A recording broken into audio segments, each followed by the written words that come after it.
Salut à toutes, salut à tous et bienvenue dans cette nouvelle vidéo sur la chaîne, c'est mon avis. On se retrouve aujourd'hui pour un déballage de produits, un unboxing. Et comme vous le voyez, on va déballer, on va tester le Motorola Moto G86. On a testé et déballé il y a quelques jours sur cette même chaîne le Motorola Moto G56. Il y a 100 € d'écart entre les deux modèles. On a le G56 vers les 250 €, le G86 qui est plutôt vers les 350 €.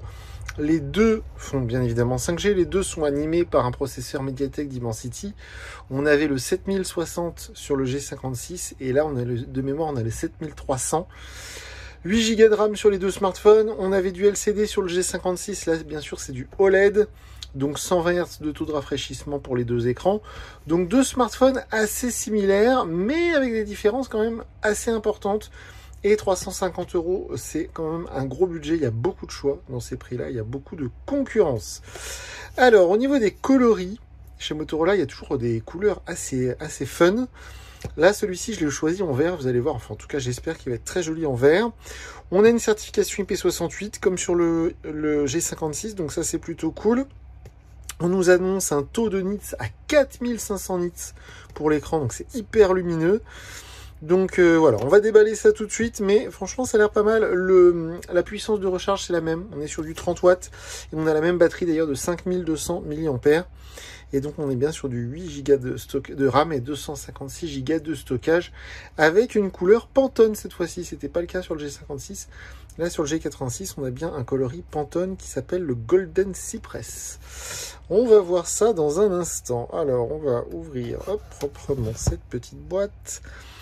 Voilà, donc 350 € c'est son prix, je l'ai payé chez Boulanger. Alors on voit comme sur le G56 que c'est avec Corning Gorilla Glass. Donc ça c'est très cool, toujours le partenariat avec Dolby Atmos. Donc je vous disais oui, 350 € chez Boulanger, sachant que je l'ai vu à 300 € seulement Fnac Darty. Donc il coûtait 50 € de moins chez la Fnac ou à Darty. Mais au niveau des temps de livraison, c'était plus intéressant chez Boulanger, parce que vous voyez, j'enregistre cette vidéo, on est le 4 juillet, alors que chez Darty, il fallait que j'attende le 10. Donc c'est pour ça que j'ai été chez Boulanger. Il a l'air très très beau, j'adore le vert. On va voir ce qu'il y a dans cette petite boîte. Alors sous la vidéo, j'essaierai de vous mettre le lien vers le chargeur officiel Motorola 30 watts ou 33 watts précisément. Ça pourrait être utile. On a le câble USB-A vers USB-C. On a, comme sur le G56, le petit guide de démarrage rapide, l'outil pour sortir le tiroir SIM, et je le répète à chaque fois, la tige est plus longue chez Motorola, donc attention. Et aussi, on a les informations de sécurité et la petite fiche énergie. Ça, c'est nouveau, je vous l'ai montré l'autre jour. On a fait une vidéo dédiée sur la chaîne C'est mon avis 2, que je vous conseille d'aller voir. Donc, j'ai même gardé, je vais essayer de faire ça maintenant, je vais garder l'étiquette énergie de tous les téléphones qu'on teste. Ça permettra de voir l'absurdité de ce nouveau truc là, qui, je sais pas, c'est une loi européenne ou une loi française, je ne sais pas. Donc le G56, qui est quasiment le même téléphone, était noté B, celui-ci est noté A. Pourquoi?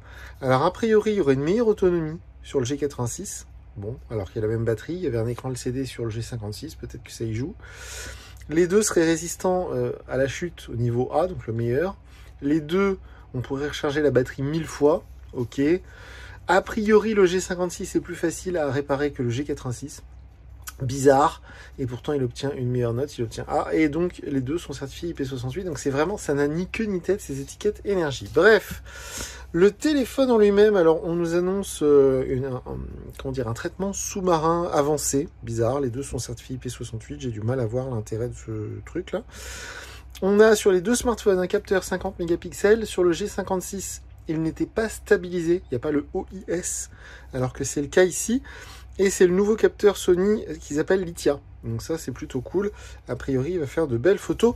Et comme vous le voyez, par rapport au G56, la différence aussi sur la coque, puisque sur le G56, on avait une coque transparente silicone de base, on va dire pas très cher. Là, on a une belle, très belle. J'adore le coloris. J'espère que ça rend aussi bien en vidéo que ça rend en vrai. C'est vraiment très beau.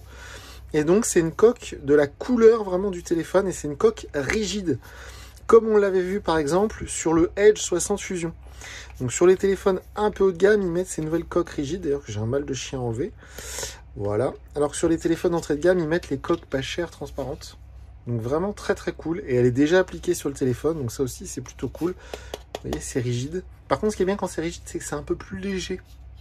C'est beaucoup plus beau. Le téléphone est magnifique. Alors là, bravo. Je vous disais il y a un instant qu'il y a beaucoup de choix dans les 350 €. Il y a du Poco, du Nothing, du Xiaomi. Il y a plein de trucs dans ces prix-là. Très très cool. Mais alors là, visuellement, déjà d'une, j'espère encore une fois que ça rend aussi bien vidéo qu'en vrai, mais il est vraiment très beau.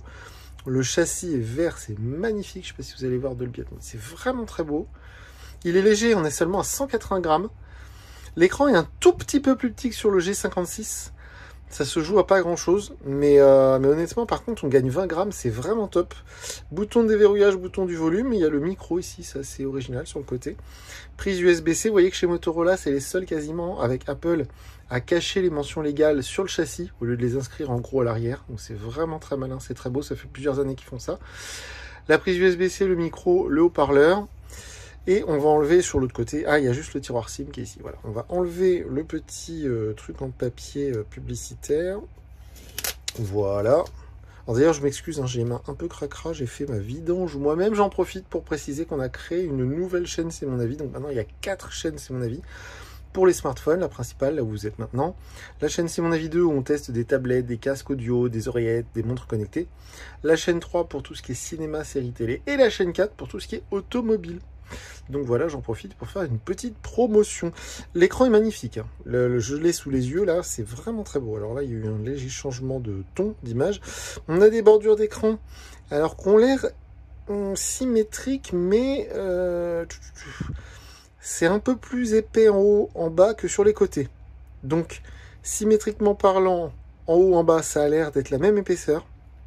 Et symétriquement parlant, sur les côtés, même épaisseur. Mais, vous voyez, c'est un peu plus épais sur le haut et le bas que sur la droite et la gauche. Je ne sais pas si vous comprenez ce que j'essaie d'exprimer. On va mettre en français. Alors, bien évidemment... Oh, c'est fluide, c'est fluide, c'est très beau. Bien évidemment, c'est Android 15. Alors, malheureusement... Alors ça, par contre, vous allez me dire, c'est quand même bizarre. Sur le G56, vu que c'est un modèle assez entrée de gamme, on n'avait pas tout ce qui est IA, tout ce qui est intelligence artificielle. Mais là, vu qu'on est sur un modèle un peu plus haut de gamme, j'ai très très peur qu'on ait toutes les cochonneries qu'on a eues sur le Edge 60 Fusion, où ils essaient de nous mettre de l'IA partout, c'est absolument insupportable. Donc je ferai tout ça après. Franchement, l'écran est magnifique, c'est vraiment très beau. Quand on l'a en main, c'est très très beau. Hop, ok, donc on va voir, mais franchement c'est dommage, parce que le Edge 60 Fusion, moi, l'expérience m'a été complètement gâchée par cette IA qui essaie de nous vendre partout. Ça, je l'ai dit, mais je le répète, c'est de la publicité. Donc là, il faut surtout pas faire oui, il faut désactiver ce truc-là et faire suivant, sinon vous aurez de la pub sur votre écran de verrouillage. On va mettre les gestes, ok. On va laisser le thème clair, même si c'est un écran OLED. Je pense que je passerai en thème foncé après, mais franchement, pour l'instant, c'est vraiment très beau. Terminé. Ça va très vite. Tout est hyper fluide. Donc ça, c'est très cool également. Le processeur est quand même beaucoup plus puissant, malgré le peu de différence. Mais c'est quelque chose qui est notable immédiatement. On a un capteur ultra grand angle. Je ne l'ai pas précisé. On a le capteur principal Sony 50 mégapixels qui est stabilisé optiquement. On a aussi un capteur ultra grand angle. Et l'autre, je crois que c'est du macro de mémoire. Et on a, alors si je dis pas de bêtises, un capteur selfie 32 mégapixels. Alors on va rapidement aller dans les réglages. Ah, c'est très beau avec les tonalités en vert comme ça, c'est chouette, c'est très chouette.